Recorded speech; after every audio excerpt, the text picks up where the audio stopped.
Okay, getting ready to tackle the engine. I'd already wetted it up some just to get some of the leaves and stuff off of it. You can tell it's still pretty greasy and dirty, but I wanted to give you a full-on picture. This is what I'm going to be using, super clean. Bought a spray bottle for that, and got a tire brush that I'm going to use. One of the tips I got was to do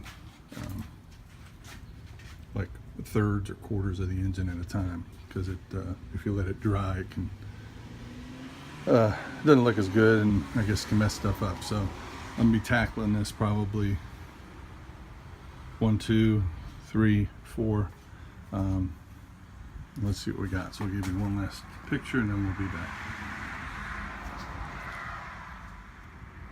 Okay, so after a quick run through, very quick spray and brush, that is where the engine's at. And I don't think it's ever been done before on this engine, so big difference just in a very few minutes.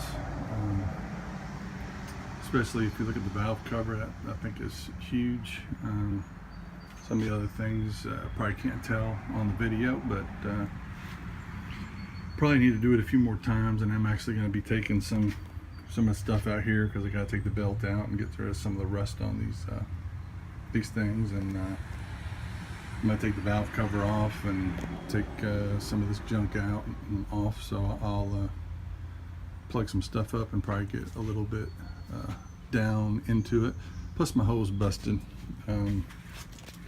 I don't have the thing in the back and out of the house right now, and so I had it hooked up here to the sink, and I pushed my luck and it busted. So I'll have to get that fixed, because that makes it easier. I was using a little spray bottle of water. Probably not the best. So that's good. First round, I'm happy with it. Got a lot more work to do, but making progress.